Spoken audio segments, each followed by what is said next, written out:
Hello students, good morning. How are you? आज हम यहाँ पर आपके लिए लेकर के आए हैं रिटायरमेंट ऑफ पार्टनर्स, साझेदारों का अवकाश ग्रहण। साझेदारों के अवकाश ग्रहण जो चैप्टर है उसमें आपको कौन कौन से अकाउंट्स ओपन करने होते हैं, जिसमें आपका पहला आता है रीवैल्यूएशन अकाउंट, सेकेंड आता है पार्टनर्स कैपिटल अकाउंट, और बोला जाता है रिमेनिंग पार्टनर्स का आपको फर्म जो चलाएंगे उसका बैलेंस शीट। तो यहाँ पे हम सबसे पहले बात करते हैं रिवैल्यूएशन अकाउंट के बारे में। रिवैल्यूएशन अकाउंट आपने एडमिशन ऑफ न्यू पार्टनर में भी आपने पढ़ा है, सेम बनेगा, कोई डिफरेंस नहीं है। बस डिफरेंस ये है यहाँ पे जो प्रॉफिट होगा वो सभी पार्टनरों में डिस्ट्रीब्यूट किए जाएंगे, और उसमें क्या होता है ओल्ड पार्टनरों को ही उसका प्रॉफिट को या लॉस को शेयर डिस्ट्रीब्यूट किया जाता है। रिवैल्यूएशन अकाउंट के बारे में और मैं आपको बता दूं, जो आपको पहले मैं बता चुका हूं लास्ट वीडियो में। यहाँ पे जितने भी संपत्ति का मूल्य है वो जब कम होगा तो संपत्ति के मूल्य को लिखा जाएगा डेबिट साइड में। मतलब एसेट्स आपका डिक्रीज होगा तो उसको लिखेंगे डेबिट साइड में, और संपत्ति का मूल्य में अगर वृद्धि होता है, मतलब एसेट्स का वैल्यू अगर इंक्रीज होगा तो उसको आपको लिखेंगे किधर, क्रेडिट साइड में। उसी प्रकार से लायबिलिटी का वैल्यू अगर बढ़ जाता है तो उसको लिखा जाएगा डेबिट में, और लायबिलिटी का वैल्यू अगर इंक्रीज हो जाता है तो उसको लिखेंगे आप क्रेडिट में। मतलब आपका ये हो जाएगा लॉस साइड और ये हो जाएगा प्रॉफिट साइड। तो होता यह है कि जब कोई पार्टनर रिटायरमेंट लेता है फर्म से, तो फिर से हम जितने भी एसेट्स और लायबिलिटीज होते हैं फर्म के, उसका हम लोग रिवैल्यूएशन करते हैं। मतलब उसका नया रेट हम लोग तय करते हैं कि भाई मार्केट में उसका प्राइस क्या चल रहा है आज के डेट में, कम हुआ है कि ज्यादा हुआ है। तो जितना भी संपत्ति के मूल्यों में कमी और वृद्धि होगा, दायित्वों के मूल्यों में कमी और वृद्धि होगा, उसी को ही आपको रिवैल्यूएशन अकाउंट में एंट्री किए जाते हैं। कैपिटल अकाउंट में क्या आएंगे? कैपिटल अकाउंट में आपको मालूम है कि जितने भी पार्टनर्स के कैपिटल होते हैं जो बैलेंस शीट में दिए रहते हैं, तो कैपिटल के क्रेडिट पक्ष साइड में आप जो उसको डिपॉजिट करते जाएंगे। तो यहाँ पर आ जाएगा आपका पार्टनरों का कैपिटल, रिजर्व, जो भी रिजर्व का पैसा रहेगा, गुडविल का अमाउंट, जितने भी आपके सैलरीज है, इंटरेस्ट ऑन कैपिटल है, और ये जो प्रॉफिट है, बोनस वगैरह है। तो जो पार्टनरों के अकाउंट में जो आपको जमा करते चले जाना है क्रेडिट, वो सब आपको दिखाना है किस साइड में, क्रेडिट साइड में। और इधर आ जाएंगे आपके, अगर पार्टनरों ने कोई ड्राइंग किया हुआ है फर्म से, मतलब आहरण किए हो, इंटरेस्ट ऑन ड्राइंग हो, मींस आहरण पर ब्याज हो, तो वो सब आप लिखेंगे किस साइड में, डेबिट साइड में। चलिए एक इंपॉर्टेंट क्वेश्चन हम लेते हैं यहाँ पे, उसके अकॉर्डिंग आपको यहाँ पर हम समझाते हैं। क्वेश्चन है आपका कि ए बी सी तीन पार्टनर रहेंगे, तीनों पार्टनर का प्रॉफिट लॉस का रेशियो यहाँ पर रहेगा 3:2:1, जिसमें से सी जो है वो रिटायरमेंट ले लेगा फर्म से। अब बैलेंस शीट आपको दिए रहेंगे हर क्वेश्चन में, तो बैलेंस शीट के नीचे आपको कुछ एडजस्टमेंट दिए रहेंगे। अगर कोई पार्टनर रिटायरमेंट होता है तो उनके बीच में कौन कौन सा एग्रीमेंट हुआ। तो यहाँ पर बोला है कि डेप्टर्स में 5% प्रोविजन करने बोला गया है, मतलब 5% संदिग्ध ऋण में आरक्षण करना है। स्टॉक 5% और मशीन 10% क्या हो जाएगा, डेप्रिसिएशन लगाना है। मतलब स्कंध में और मशीन के मूल्य अवमूल्यन हो जाता है। अवमूल्यन का मतलब हो गया कि इसमें अवक्षयण लग जाता है, मतलब डेप्रिसिएशन चार्ज करना है। बिल्डिंग का जो वैल्यू है उसका वैल्यू आपको दे दिया है सीधा सीधा 15,100 रुपया हो गया। मतलब बिल्डिंग का रेट आज के डेट में हो गया 15,100, और ये क्वेश्चन आपका खत्म कर दिया। मतलब तीन ही एडजस्टमेंट, 3 से 4 एडजस्टमेंट आपको देते हैं एग्जाम में। एग्जाम में आपको ज्यादा डिफिकल्ट क्वेश्चन नहीं पूछा जाता है। तो चलिए इसको हम बनाते हैं।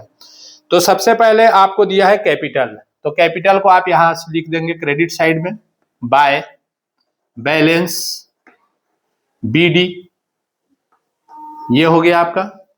कैपिटल दिया है 10,000, तीनों पार्टनरों का कैपिटल सेम है इस क्वेश्चन में, तो ये 10,000 हमने डाल दिया इस प्रकार से।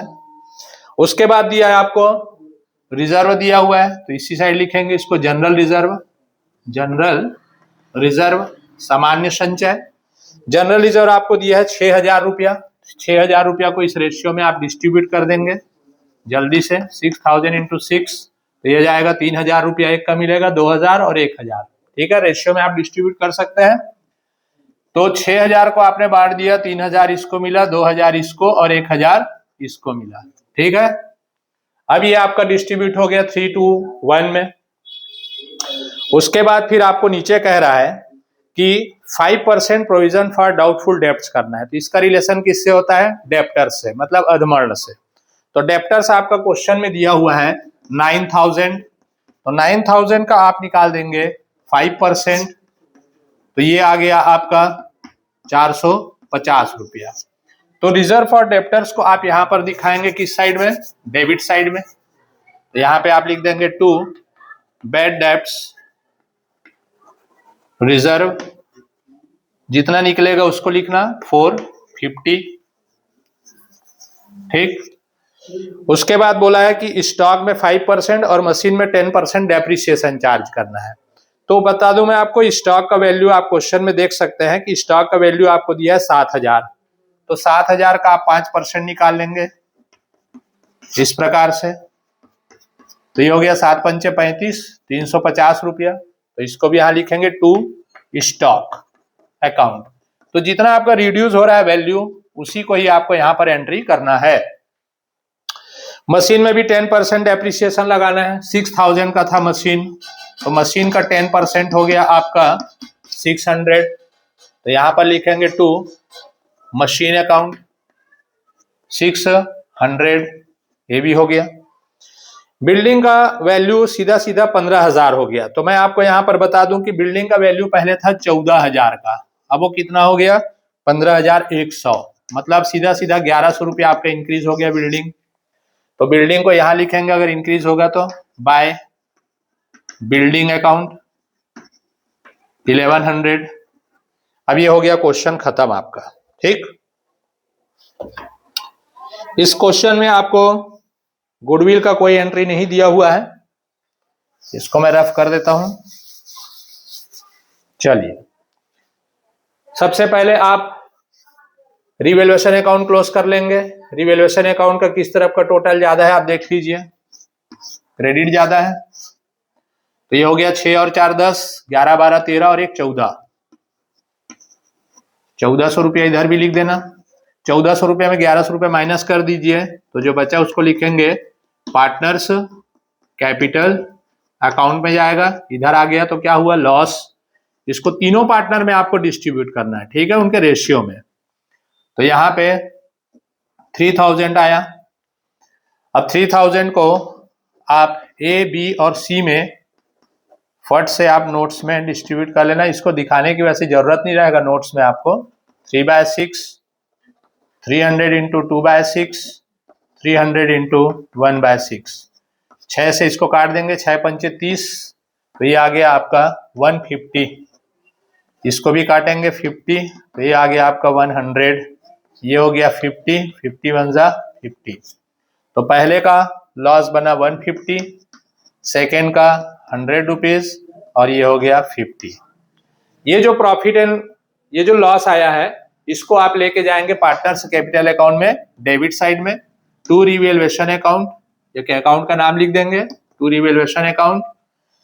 150 ए का, 100 रुपीज बी का, और 50 रुपीज लॉस हुआ है सी को।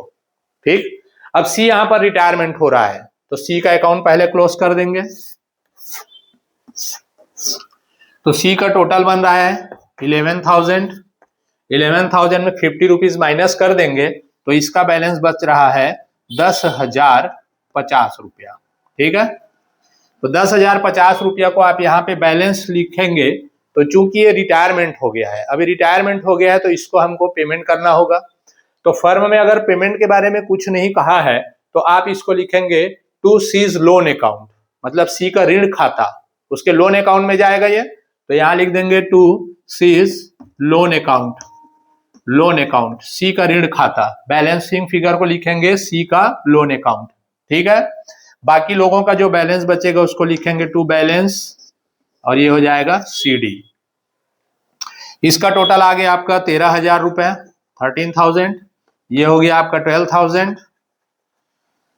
13,000 में 150 माइनस कर देंगे तो बच जाएगा इसका बैलेंस 12,850 रुपया, और 12,000 में 100 घटा देंगे तो बचा 11,100, सॉरी 11,900। ठीक है, ये टोटल आप लगा सकते हैं। तो ये हो गया आपका 13,000 और ये हो गया आपका 12,000 और ये इक्वल हो गया 11,000। इस प्रकार से आप बना सकते हैं इसको, और आप अच्छे से प्लस करके देख लिया करें पेपर में। ठीक है, 8 और 1 9 और 1 10, 0 कैरी बचा राइट। तो इस प्रकार से ये अकाउंट आपका क्लोज हो गया। तो आपने यहाँ पर देखा कि रिवैल्यूएशन अकाउंट जैसे आप एडमिशन आप न्यू पार्टनर्स में बनाते हैं, वैसे ही आपको रिटायरमेंट में भी रिवैल्यूएशन अकाउंट्स बनाने हैं। बस ये ध्यान रखना है कि जो पार्टनर रिटायर हो रहा है उसके बैलेंस को अकॉर्डिंग टू क्वेश्चन, जैसा क्वेश्चन में कहेगा, अगर इसको पेमेंट करने बोल दिया कैश में तो आप यहाँ पर लिखेंगे टू कैश या बैंक अकाउंट। अगर कुछ नहीं बोला है तो आप इसके सीज लोन अकाउंट में डाल देंगे। डेथ वाले कंडीशन में उसके उत्तराधिकारी के अकाउंट्स में चला जाएगा, मतलब उसके एग्जीक्यूटर्स है उसके अकाउंट में ट्रांसफर हो जाएगा। तो इस प्रकार से इसका बैलेंस को आप अलग शो करेंगे जो पार्टनर रिटायरमेंट हुआ है उसका, और जितने पार्टनर्स यहाँ पर रहेंगे रिमेनिंग पार्टनर्स उसके कैपिटल अकाउंट के बैलेंस को आप लिखेंगे टू बैलेंस CD। तो ये दोनों जाएगा आपका बैलेंस शीट जब बनाएंगे आगे, तो बैलेंस शीट के लायबिलिटी साइड में इनका एंट्री करेंगे। ये बैलेंस शीट में जाएगा कैपिटल के नाम से और ये जाएगा इसके लोन अकाउंट के नाम से। ओके, तो ये आपको समझ आया होगा। इसी में मैं आपको एक और क्वेश्चन बता रहा हूं, इसको मैं रफ कर देता हूं।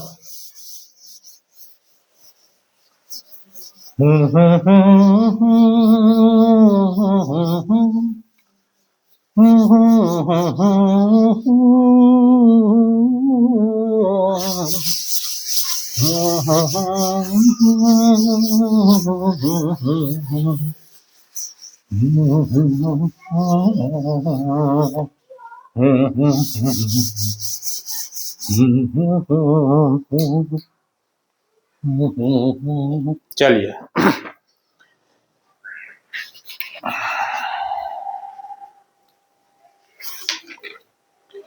अगला क्वेश्चन है अपने पास रिटायरमेंट का ही क्वेश्चन हम ले रहे हैं, जिसमें आपको कहा गया है कि इसमें भी आपके 2 से 3 पार्टनर हैं। मैं यहाँ पे कुछ सेट वाइज जो क्वेश्चंस बने हैं उसी में से ले रहा हूं।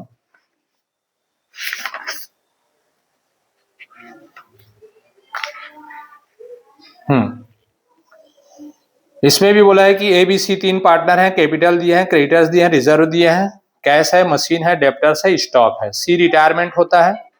तो यहाँ पे भी आपको 2.5% रिजर्व करना है, स्टॉक में 2.5% का डेप्रिसिएशन लगाना है, मशीन में 5% का डेप्रिसिएशन चार्ज करना है, बिल्डिंग का रेट सीधा सीधा 29,100 रखना है। तो इसमें भी आपको रिवैल्यूएशन अकाउंट और पार्टनर्स कैपिटल अकाउंट बनाने के लिए कहा गया है। तो ये भी क्वेश्चन आपके सेम बनने वाले हैं। ठीक है, चलिए इसको भी बना देते हैं।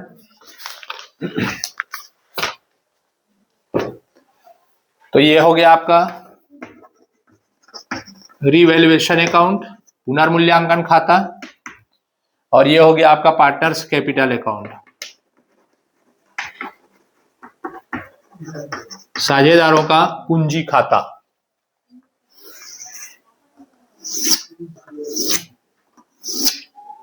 तीन पार्टनर हैं,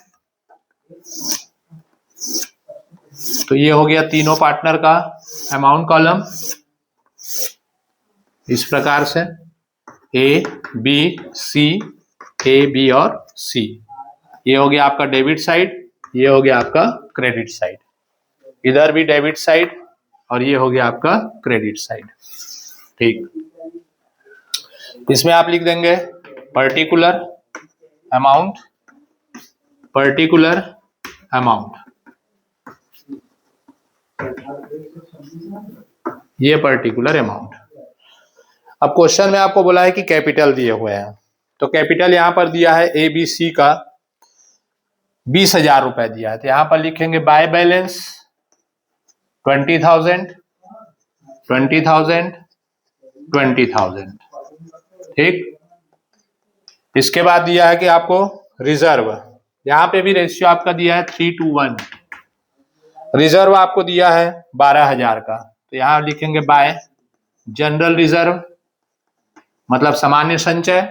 12,000 दिए हैं, 12,000 रुपया को तीनों पार्टनर में आप डिस्ट्रीब्यूट कर देंगे उनके रेशियो में 3/6, 12,000 इंटू 2/6 और 12,000 इंटू 1/6, 6 दूनी 12, तो 2 तिया 6,000 इसको मिलेगा, 4,000 इसको मिलेगा और 2,000 इसको मिलेगा। ठीक, तो 6,000 एक अकाउंट में डिपॉजिट किए, इसका हो गया 4,000 डिपॉजिट और इसके में 2,000 ये हो गया। क्रेडिटर्स दिए हैं तो क्रेडिटर्स को आप लिखेंगे बैलेंस शीट में, बैलेंस शीट आपको बनाने के लिए नहीं कहा है। इसके बाद इधर एसेट्स वगैरह में आपको कुछ ध्यान नहीं देना, सब बैलेंस शीट में जाएगा।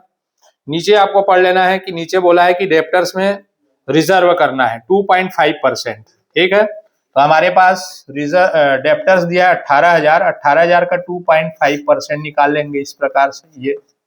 ठीक है, तो यहाँ पे इसको मान लेंगे आप 25 फिलहाल, तो ये हो गया आपका क्या 0।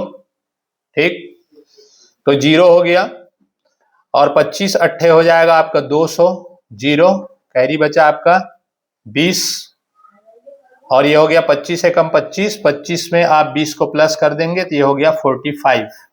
यस, तो ये हो गया आपका 450।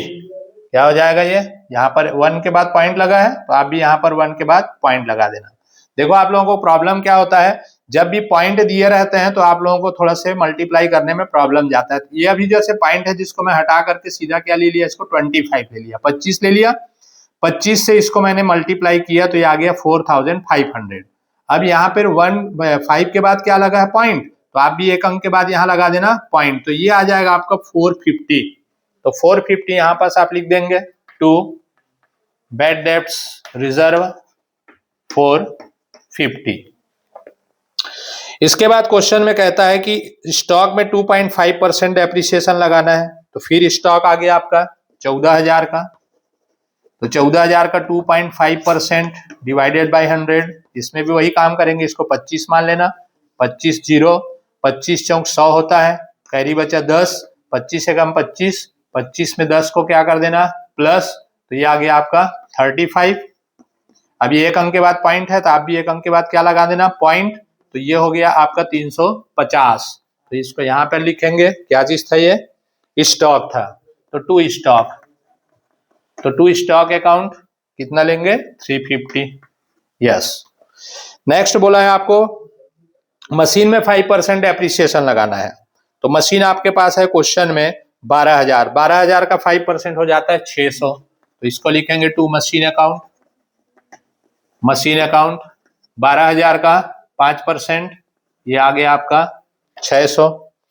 नेक्स्ट बोला है कि बिल्डिंग का वैल्यू सीधा सीधा 29,100 करना है, 29,100 मतलब 29,100। यस, तो बिल्डिंग था कितने का, तो बिल्डिंग था आपका बैलेंस शीट में सीधा सीधा 28,000 का था, 28,000 का था, तो 28,000 का हो गया 29,100। देख सकते हैं आप कितना इंक्रीज हो गया। ठीक है, तो यहाँ पर 100 रुपया बढ़ गया और 1,000, 1,100 रुपया आपका यहाँ पे इंक्रीज हो गया, तो इसको भी लिख देंगे इधर बाय बिल्डिंग अकाउंट, तो ये हो गया आपका 1,100। क्वेश्चन आपका खत्म हो गया बस। ठीक है, इस प्रकार से इजी क्वेश्चन देता है आपको बोर्ड में, ज्यादा टेंशन नहीं लेना। अब इसको फिर आप क्लोज करेंगे, वीडियो लास्ट तक देखा करो ताकि आपको समझ आए कि पढ़ाई क्या हो रहा है इस पे। 6 और 4 10, 11 12 13 और 1 14, 1,400 रुपया का टोटल आया। 1,400 रुपया में 1,100 रुपया माइनस कर देंगे तो फिर यहाँ पर सेम क्वेश्चन बन गया, तो यार 300 रुपया, इसको लिख देंगे बाय पार्टनर्स कैपिटल अकाउंट में जाएगा, रिवाइज हो गया आपके लिए। ए बी और सी में तीनों में आप इसको डिस्ट्रीब्यूट कर देंगे उनके रेशियो में। ठीक है, 3:2:1 में, तो 300 इंटू 3 6, 300 इंटू 2/6, 300 इंटू 1/6, इसको हमने डिवाइड किए थे 6 पंचे 30, 50, ये आ गया 150, इसको डिवाइड किए 50 100 से और इसको 50 1 जा 50, तो इनका प्रॉफिट हो गया 150, 100 और 50 रुपीज। तो टोटल आया आपका 300। ठीक, इसको हमने फिर डबल एंट्री कर देंगे। कहाँ पे सर? प्रॉफिट होगा तो किधर आता? क्रेडिट साइड में। लॉस हो गया तो किधर लिखेंगे? डेबिट साइड में। कहाँ से आया? तो revaluation account, to revaluation account. 150 A का, 100 रुपीज बी का और 50 रुपीज सी का। फिर आप यहाँ पर रिटायर कौन हुआ है? तो यहाँ पे रिटायर हो रहा है सी। तो सी के अकाउंट को पहले क्लोज कर देंगे। इसका टोटल आ रहा है 22,000। 22,000 में उसका लॉस माइनस कर देंगे 50 रुपीज को, तो ये आ जाएगा आपका 2। क्या लिखेंगे इसको? सीज लोन अकाउंट, सी का ऋण खाता। ठीक है, तो मैंने आपको बताया कि जो पार्टनर रिटायर होगा उसके बैलेंस को क्या नाम देंगे आप? Loan account. ओके, अब 22,000 में 50 रुपए माइनस कर दिए तो आ गया 21,950। टोटल कर देंगे 22,000। इनका टोटल लगा देंगे 26,000। इसका टोटल हो गया 24,000। 26,000 में 150 माइनस कर देंगे तो 25,850 और 24,000 में 100 माइनस कर देंगे तो 23,900। इस प्रकार से ये क्वेश्चन भी आपका कंप्लीट हुआ। ठीक है, ओके। आगे के क्लास में हम आपको बताएंगे इनका जो रिटायरमेंट होता है पार्टनर, उसका लोन अकाउंट कैसे बनाया जाता है। फिर आपके पास आता है इसमें एन्युटी सस्पेंस अकाउंट, वो कैसे बनता है, ये नेक्स्ट क्लास में आपको हम बताएंगे। इसलिए आप कंटिन्यू रहिएगा हमारे साथ में। हम जितने भी बोर्ड्स के सिलेक्टेड क्वेश्चंस हैं वो आपको बताने का पूरा यहाँ पर कोशिश कर रहे हैं। इसलिए आप हमारे इस चैनल को सब्सक्राइब कीजिए, अपने और फ्रेंड्स हैं उनको आप इसको शेयर कीजिएगा। ठीक है, थैंक यू।